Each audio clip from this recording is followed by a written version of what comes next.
Open Pit, Mine Planning and Design. Capítulo 3. Descripción del yacimiento. Parte 7. Subcapítulo 3.9. Base estadística para la asignación de leyes. En la sección anterior, una técnica para asignar leyes a los bloques se basa en coeficientes de ponderación que dependen de la distancia. En algunos casos, el exponente que se usa para los ponderadores es el número 2 y se elige un radio de influencia R. Pero poco se ha mencionado acerca de cómo escoger este radio de influencia. El mínimo valor del radio de influencia se determina mediante la necesidad de incluir un número suficiente de puntos para la estimación. Por supuesto que esto varía con la malla de perforación diamantina. El campo de la geoestadística ha contribuido con un número de técnicas que pueden usarse. Es de particular importancia la manera de evaluar el radio de influencia y asignar leyes a los bloques. Desafortunadamente, debido a la alta naturaleza matemática de la presentación, el nivel de entendimiento y apreciación de esta técnica es reducido dentro de la mayor parte de la industria minera. Algunas estadísticas del cuerpo mineralizado. Una de las primeras cosas que puede y debe hacerse es ver cómo están distribuidas las leyes. Esto se hace fácilmente mediante un histograma de las leyes. Si la distribución de leyes es normal, entonces se puede esperar una curva en forma de campana centrada alrededor de la ley promedio. De no ser el caso, puede haber muchos valores localizados debajo de la ley promedio y se formará una larga cola alrededor de los valores altos de leyes. Esto se denomina sesgo positivo y es muy común para depósitos de baja ley.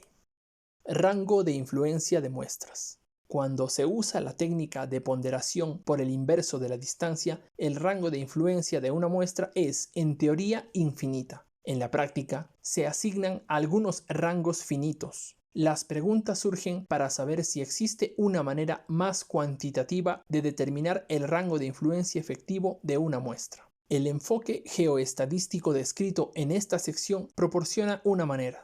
Si al muestrear un yacimiento las muestras se colectan unas muy cercanas a otras, uno puede esperar que los resultados de los ensayos tengan valores similares. Por otro lado, si las muestras se obtienen muy alejadas, se va a esperar muy poca similitud.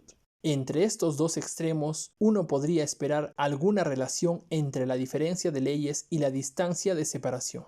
Si esta función puede determinarse, entonces se podría encontrar la distancia o el rango de influencia al cual unas muestras sean independientes de otras. El procedimiento básico descrito por Barnes en 1980 sería: Paso 1. Decidir unas distancias de separación iguales a h, en los cuales los pares de muestras se van a agrupar. Estas distancias a menudo son llamadas lag.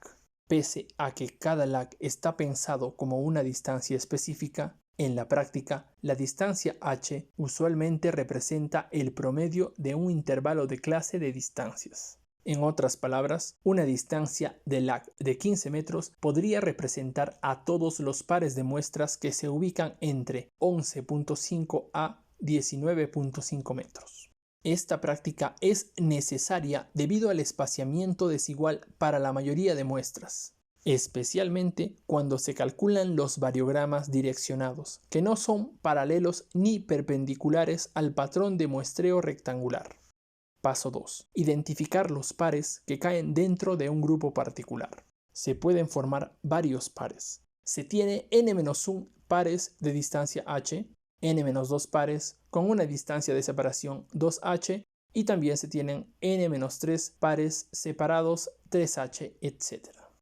Paso 3. Calcular la diferencia de leyes para cada uno de los pares dentro de cada grupo. Se encontrará que existe una distribución de diferencias. Puede calcularse el promedio, la varianza y la desviación estándar. Un tipo particular de varianza se define como varianza de h es igual a 1 entre el número de pares que existen en una distancia igual a h multiplicado por la sumatoria de diferencias de las leyes de cada par elevada al cuadrado.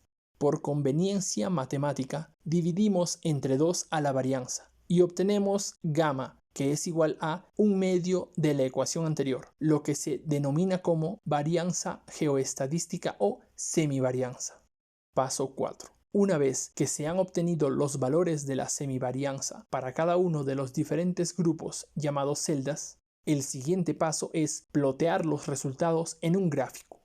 La gráfica de la semivarianza versus los intervalos promedios H se llama variograma o más adecuadamente semivariograma.